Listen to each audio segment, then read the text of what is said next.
unless your business really relies on it, I'm going to say you don't need a logo and a website. You just need to get started. And to get started, you can choose the one thing that's going to attract paid clients.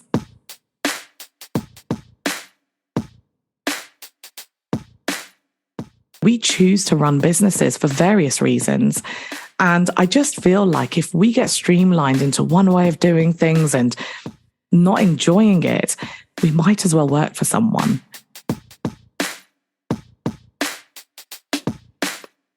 I don't know whether I got this from somewhere else or my head, but I always say success breeds success, because the minute you experience something that feels really good, you want more of it.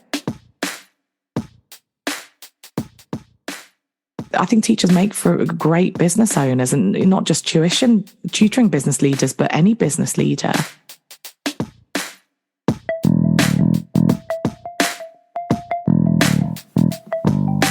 Hello and welcome to the Qualified Tutor Podcast, the podcast that brings you the latest in the world of tutoring, edtech and education, and hopefully inspires in you the big change that each and every one of us is capable of. Qualified Tutor is an industry-leading tutor training organisation and online tutoring community for thousands of tutors around the world.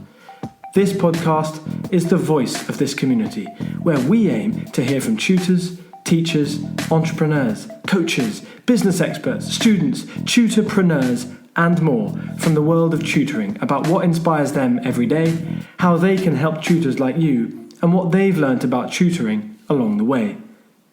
The question is, what will you learn today? Hello and welcome to the 146th episode of the Qualified Tutor Podcast. My name is Ludo Miller, the host of this podcast. Welcome back to our regular listeners. Welcome to any of you for whom this is your first time listening to the Qualified Tutor Podcast. And of course, a huge welcome back to today's guest, Sumantha McMahon. Sumantha, welcome back to the podcast. Thank you for having me back. It was lovely to receive your message and to bring you back on. Sumantha is part of a small group of individuals, a very lucky group, if I may say, that have appeared on this podcast, not once, but twice.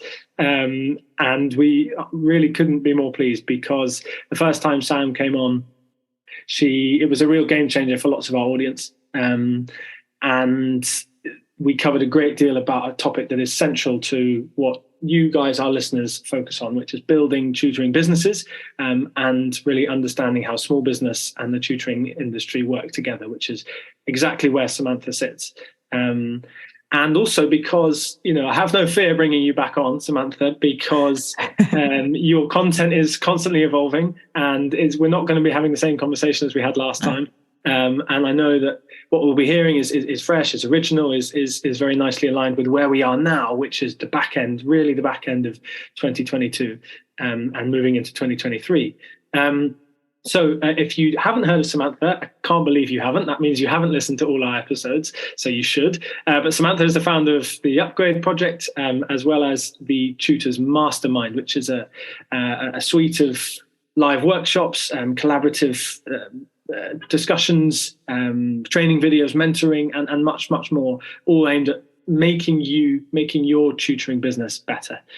So many of our listeners and community members are part of this mastermind, will know exactly what I'm talking about and know Sumantha very well. And let's hope those of you who don't know Sumantha yet will do so over the next half an hour or so. So Sumantha, so good to have you back on. And as listeners normally know, we'd ask about our guests why, but Samantha's already answered that question in the previous episode. So I gather you were able to find a little rummage around in your lodge recently. You were able to find some old school reports. Is that right? Yeah, we were looking for Christmas decorations in the loft, and I came across a few. My school reports. The common thing was that I needed to concentrate a bit more because I quite liked having a bit of a chat, and that I wasn't reaching my potential. And actually, it's interesting in hindsight, I think the whole kind of school model was part of that for me, because the minute I went to university, everything changed. Also, something that is a bit of a running joke in my family, well, no one will let me forget, is that art wasn't my strength. And we went on this school trip. I don't know, we went to see some famous ship or something. And this is what we found recently. I'd drawn a picture of it. We had to draw a picture of it. And the teacher wrote, Samantha, is this what it actually looked like? Maybe try again. Which, and I think I was quite thick-skinned about it, and I just had another go. So yeah, they were really my school reports. It was a little bit of a must try harder, but it was nothing too dramatic, nothing terrible or anything. Do you think that has led you to become someone who doesn't settle for anything less than the best? No. I'd love to be slick and say, yes, it has. But no, it hasn't really. I mean, I think, when I was at school, I was a kid and, I was a child and I loved having a chat and I was social. And I'm really glad I was, because I actually got a great experience from my school life because of it. But when I went to university, I responded really well to the freedom of my parents not telling me to go and study, and, just not being told what to do worked really well for me. And I graduated with a first, but I did awfully in my A-levels. And it was actually that first that was the trigger, because I don't know whether I got this from somewhere else or my head, but I always say success breeds success, because the minute you experience something that feels really good, you want more of it. And I think actually that was my turning point. That was when I thought, I don't really want to settle for not feeling great about what I'm doing or not producing results. It's not a nice feeling. And if I feel like I'm not good at something or strong at something, I'll try and change it. And, that applied to even professional qualifications. When I qualified as a trainer, as a business trainer, it's just, professional exams, it's a pass and it's a fail. And I didn't care. I didn't want a pass. I cared about the percentage I got. It was like a personal achievement. So yeah, I would say it was probably more university that really triggered that change. Yeah, it's funny.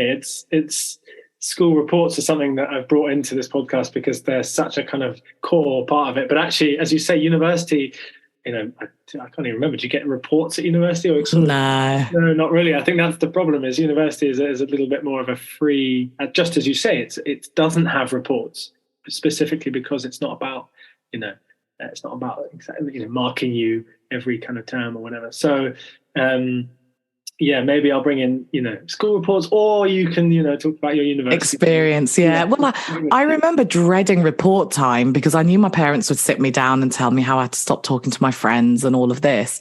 And what I would do, knowing that it was report time, is I would fix up, the last couple of weeks before report. So I kind of feel like it wasn't really effective, because instead of me, it wasn't, it didn't, it's not like I implemented all those changes all year round. I just did it for the last week before parents' evening or the report so that I'd get a decent one. So yeah, I'm not really sure how I've never actually even thought about it until this very moment. But yeah, interesting question. It's bringing back at least good memories. Yeah, it does. So, obviously, the primary focus of your professional life at the moment is tutor business coaching. Business coaching in the realm of tutoring and education companies. Can you tell us a bit more about how exactly you help small business leaders and what that coaching kind of entails? Yeah, sure. Well, I think the best way I can summarize what I do and how I do it is probably by starting with what I don't do. I don't do formulas. I don't believe there's one way of doing things, or that there can be a one size fits all. And that's not just in the education business space. I think that's in every space. So what I do is I help people design businesses according to the nuances.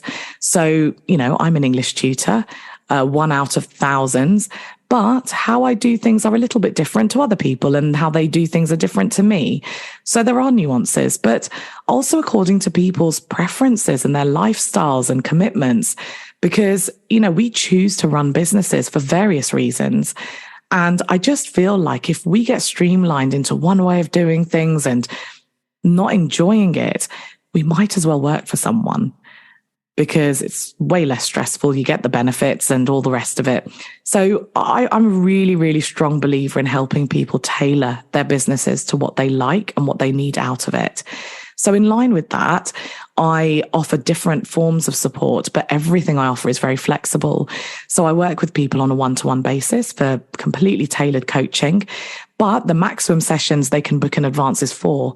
Again, I don't let people commit for longer because I don't want them to pay for something they might not need. It's a fluid journey. I have the Tutors Mastermind, and there I have a great community of really proactive education business owners. They're not actually all tutors, but the mastermind still works for them. And there we have group coaching sessions, extra training in the Facebook group, downloadable resources, and, just lots of like good stuff. And again, it's flexible. People pay monthly and they can cancel at any time. And my newest offering, because this was triggered by someone actually asking me for this, is what I've called the training jukebox. And this is a growing hub of resources. You just pick and choose what you want and you buy it and you have lifetime access to it. I say you pick and choose. I only have one thing in there right now because it's quite new. I have 100 content prompts that are tailored very much to education business owners because so many people I meet struggle with things like marketing because they simply don't know what to write. And there'll be more added to the jukebox soon. And finally, as you kindly mentioned, I help people for free through my weekly podcast, which is called Upgrade Your Education Business. Yeah, that is that's a podcast we pointed to when Sumantha last spoke, and which I continue to do so. That is a really very, very helpful podcast in that sense. And I love the way that, you're advocating nicely for podcasts, but also, the podcast the podcast you run is a completely free way to access a little, even more than just a teaser of what you do for education businesses. So if you're sitting here thinking, I'm not sure if I could pay the subscription for a monthly coaching, start with the podcast, because I can guarantee if you listen to all 4 or 5 episodes of Sumantha's podcast, then you'll know exactly where to go next and where Sumantha can help you. The number of people who listen to this podcast, I know in our community who work with you, Sumantha, is awesome. I think that's testament to how much you are helping those businesses. And some of the testimonials you get, Sumantha, are pretty amazing. So thank you. Doing good work. Thank you. But for those, not even for those people who do work with you, but even for those who don't, it's start of 2023, just coming off the back of 2022. What are some of the challenges that a founder faces in setting up their tutoring business today at this time? Really good question. I'm glad you specifically mentioned at this time, because I think that in itself is a challenge. You might be on a Facebook group and you say, oh, can someone help me with X, Y, and Z?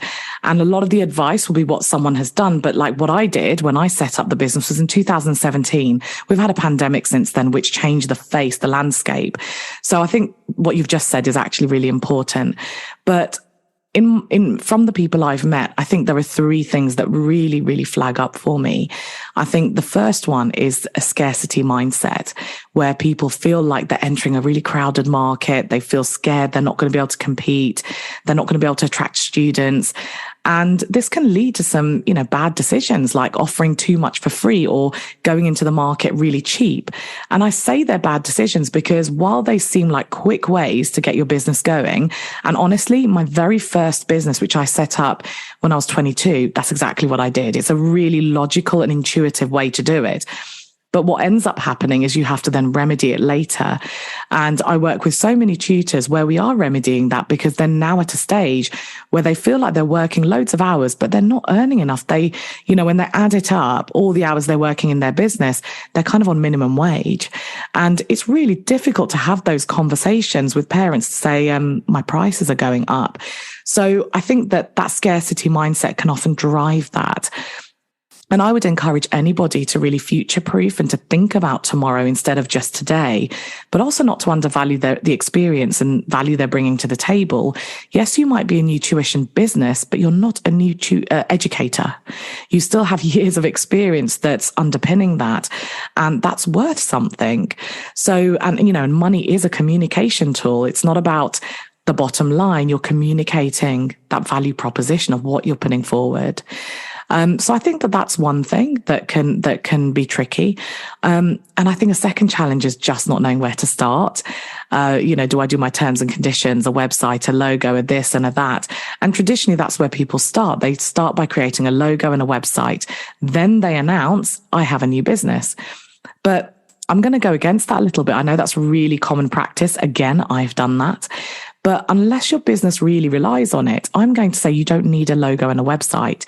You just need to get started. And to get started, you can choose the one thing that's going to attract paid clients. Now, I've put my money where my mouth is. When I launched Upgrade Your Education Business, I did this. I did not have a website. I launched without it. And I've advised some clients to do this as well. And something any new tutor might be interested in is, I worked with a client in 2020.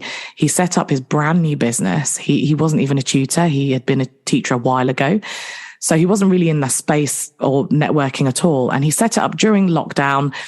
He just had a Facebook group actually. And, what I would advise would vary person to person, but he had a group. He didn't have a website. His books were full within 6 months. He started developing a waiting list. And now we're in 2022. Yes. Okay. I've lost track of time. We're in 2022 and he still doesn't have a website because he doesn't feel the need to have one. So this whole traditional route of logo, website, this, that, I think the most important thing is to get started, to get clients through the door. Because then once you start getting paid, well, that money can pay for your website. It can pay for hosting or whatever it might be. So I think at the moment we can be really flexible about how we put our name out there. We don't have to go with tradition because social media is huge. It's a big part of where consumers go shopping. And the third thing is that I think it's just making key decisions like how much do I charge? I'd be lying if I said that I've never struggled with this or that I don't struggle with this. I still do. But there are ways to navigate it. And I think it's important to come up with a structure that works for you and connects with the kind of clients that you want to work with. Again, it's a communication tool more than, well, if I work X amount of hours, how much will I earn? That's part of the equation, but part of it has to be, well, what kind of impression do I want to put across and who do I want to attract? So I think they're the three main, I'm sure there are more, but I think they're the three main challenges. And the one thing I would say to anybody who's trying anything new, not just setting up their business, and I remind myself of this as well, is that I think there are 3 stages to anything. The first stage is just to get started. You don't have to focus on getting it perfect, just get started. The second stage is to get good. And then the third stage is to get intentional. You can't have one stage without another. And whenever I look at new things through this lens, it just makes me feel safer and it alleviates pressure. When I started the podcast, oh my goodness, like my first few podcast episodes were awful, like the quality, everything. Now I'm focusing on trying to make them better. And, as time goes on, they'll just get better and better. But I can still see people are listening to the early episodes. So, you can still be successful without worrying about being strategic and getting everything polished and perfect.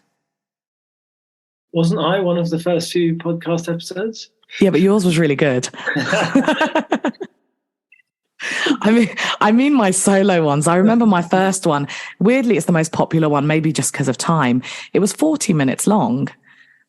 And, now I average on about 15 minutes, let's say, because that's about right. I've realized that's what people like. It's really manageable for me.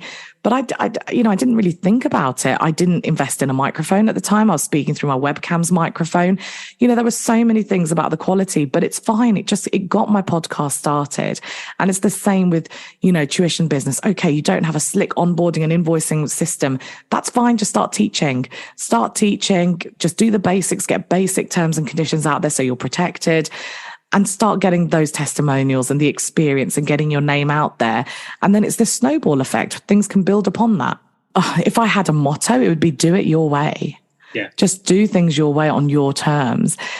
And whether I'm speaking to someone who's launching, growing or scaling, or not a tutor, but working in the education business space, the advice is still the same and my aim is still the same. So someone might come to me and say, right, I really, I'm fully booked with one-to-one. I want to set up group classes. I won't just show them how to set up group classes. I'll ask them, why do you want group classes?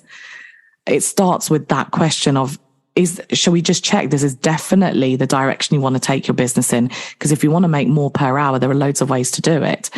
This isn't the only way.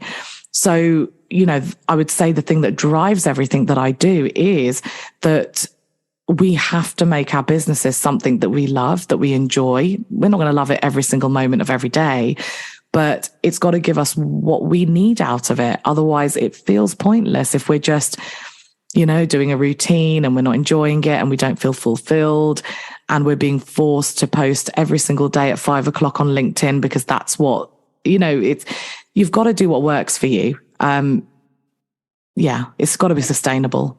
I love that. I've heard before people saying that business coaches can often act like a bit of a co-founder. You are there being the sounding board. That's when they come up with ideas, because people who start tutoring businesses, lots of them are tutors. They've got great ideas. They're very clever. They understand how to work with people, but they, like many tutors, they don't have someone else to bounce those ideas off. And you are in that perfect position of being a high trust environment, which is professional, but also being very close, understanding the business very, very well, asking them questions like, do you think that really, that's the right way for your business to go? Maybe something more like this, or here's an idea for this. I think that get started, get good, get intentional. Beautiful. Beautiful. I think that's such an easy 3 steps. It's been a real saver for me, actually, because I started a YouTube channel earlier this year. It's growing extremely slowly and I cringe when I watch some of the videos, but I'm keeping it up there. I'm going to keep it there because I'm just experimenting. I'm just getting started. And when I divide it in those phases, the reason why it helps me and why I share it with other people is because I know it's fine. I don't need to be good right now. It takes that pressure off. I know that's coming next. That's exciting. It will be really good at some point, but right now I'm just getting started and that's okay. And I think it just takes the pressure off because we often expect to go from 0 to 100 straight away, to expect whatever we're launching, it has to be ready, it has to be perfect. Tutors Mastermind, I launched in 3 phases. The form it's in right now wasn't the form it started in back in March. Again, it's evolving, it's still changing, it's still getting better. And I think that's all right. With thanks to episode sponsors, the Tutor Index. Hi there, I'm Chris, co-founder of the Tutor Index. It's incredibly exciting to be sponsoring this episode of the Qualified Tutor podcast. Whether you're just starting out or have been tutoring for a number of years, the Tutor Index provides a great platform to promote yourself to new and existing clients and allows you to teach how you want, when you want. Best of all, we charge 0 commission or finder's fees, meaning you keep more of what you earn. So sign up today for your free profile at thetutorindex.com.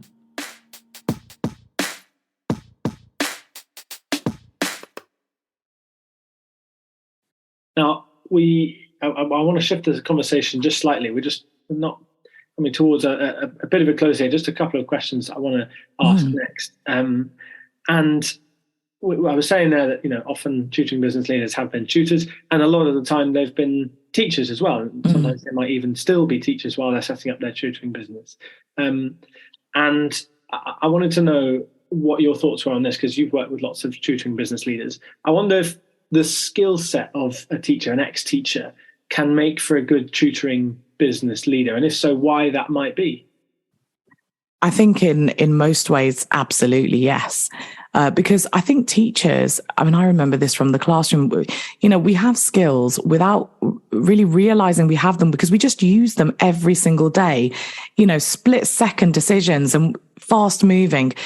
And people outside of the profession spend thousands on learning some of those skills. For instance, how many schemes of work have we created? If you've been a teacher, you can do it standing on your head. But people spend loads learning how to write a course, how to create a course. We know how to do that. We can navigate difficult conversations with parents and students. That translates to some of the challenges that people in other industries might face as business leaders. We multitask. We can't be a teacher without the ability to do that. So they're just a couple of examples, but I think there are so many more. I think the area that maybe lets us down as ex-teachers is really mindset more than anything, especially around things like money or being salesy, so to speak, which is something we've actually been focusing on in the mastermind. I'm sure we'll return to it because it's a huge thing. I don't want to sell. I feel pushy. I find it kind of uncomfortable. And I think that I certainly found when I left teaching, there was this big kind of period of time where I needed to decompress and deinstitutionalize, because as a teacher, you do get used to overworking and going beyond because it's for the kids. It's for the kids. That's the driving force. There's this emotive thing. And so when you then put your business hat on, well, you can't just be driven with, but it's for the kids, and let me offer everything for free and let me do this. And, I don't want to charge too much. Because the thing is that that's not going to pay the bills, and that's the very practical reality of it. When you're a teacher, you get paid a salary. So, it can be for the kids and you don't have to think quite so, what's the word? Quite so, I don't know, formulaically, should I say? But I think that transition to picking the best bits of being an educator and just tweaking those areas that make you a really strong business leader. I think teachers make for great business owners, and not just tutoring business leaders, but any business leader. And the thing that I will say, just as a caveat to those weaknesses potentially, is that being a teacher, you get very used to self-reflection all the time, and CPD. And so we're not actually afraid of learning new things. We're not afraid of saying, I could do this better, so let me try. Let me learn this and fix this. We're very, very used to it. We're arguably sometimes a bit more thick-skinned. I know I had to be working in secondary school. So overall, yeah, I think teachers make amazing business people. So one of the reasons I love working in this space. Yeah, and we've seen lots of teachers leaving the profession, unfortunately or fortunately. And I think tutoring is one of the key avenues they explore. And I think it's really important to speak to them and to provide as much information on that, because as we know, as qualified tutors, the Love Tutoring community is that a lot of ex-teachers who've been in the system for 15, 20, 30 years, there is that sense of, wait, well, hang on, what do I do now? I have to do this for myself. And that lack of confidence, I think misplaced often, that lack of confidence of how to represent themselves as a business.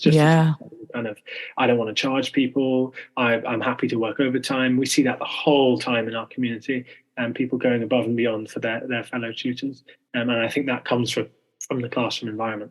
I agree. And there's also that phrase that I hear a lot of, but I'm just a teacher. And, a lot of people, their journey has been university teaching, and then that's it. That's all they've kind of done. And I think that's really undervaluing the number of skills that you have that are really transferable into being a business leader. Well, I think you're speaking to such a large proportion of the education market there, Samantha. So thank you so much for coming on and for sharing all that you do, basically sharing your business to some extent with us. That's very, very kind. And now, a brief word from last week's guest, Meera Vasudeva, whose episode you can catch after this.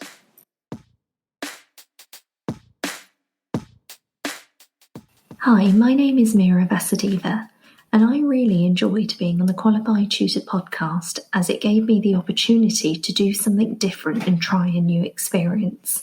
I also really enjoyed the chance to just discuss teaching and tutoring, as I love speaking about both. With regard to what I learned about myself and my business from being on this podcast, I think it really allowed me to come out of my comfort zone and also realise that coming out of my comfort zone isn't as scary as it initially seems. It can actually lead to really exciting opportunities. In addition to this, with regard to my business, this whole experience allowed me to just pause and reflect, which is something I don't do enough, and it's so powerful to just sit back and appreciate my journey so far. Finally, one thing I'd say to a future guest is, if you feel nervous, Ludo's kind and calming presence will instantly put you at ease. Try and enjoy the opportunity and the experience.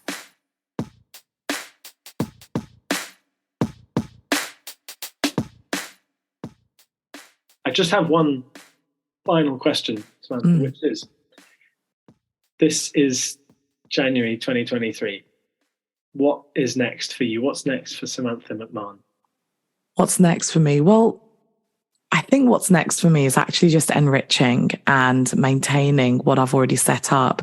Over the last couple of years, I would say I've been on, quite a treadmill in a way of developing new things, launching new things, and launching is pretty scary. It takes a lot of energy. So I just actually want to enjoy what I've created, if you like, and continue enriching that. As a tutor, I'm really happy. I work with the clients I've got now, are clients I've worked with for years and will continue working, for years, which I love. And I have some resources I'm developing for children. And on the business coaching side, I really enjoy the clients that I work with. I love being part of their businesses. And I'm just looking forward to making the mastermind, making what I offer better and better. Well, look at that. That is a journey to follow for 2023. So if you haven't already become part of the mastermind, then you can head to tutorsmastermind.com. Is that right? It would be upgradeyourEducationBusiness.com. And through that, you can see everything that I offer, a little bit more about me, also a link to my podcast. Awesome. So that's the place to go, upgradeyourEducationBusiness.com. And you can also connect with Sumantha on LinkedIn as well. I'll put the link in the show notes as always. But Sumantha, thank you for joining us on the 142nd. I was actually having a look back at what your last episode number was. I think it was about episode number 102 or something. Oh, right. I couldn't quite remember, but I was wondering if there was any kind of links between the two episode numbers. I don't think there were, but thank you very, very much for joining us again.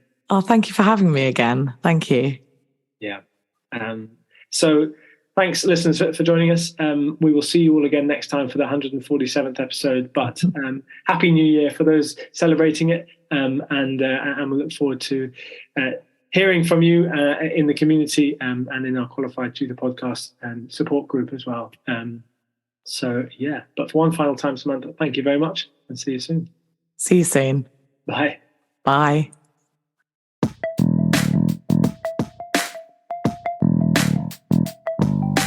Thank you for listening to this episode of the Qualified Tutor podcast. Your next step is to check out the Love Tutoring community, and in particular, Love Tutoring Community Connect, a new premium membership space which will serve all your subject-specific CPD needs alongside a friendly, professional community space that meets regularly. Visit qualifiedtutor.org/transformational-training to find out more about our CPD accredited Level 2 safeguarding and Ofqual recognised courses, the first of their kind in the tutoring industry. See you there.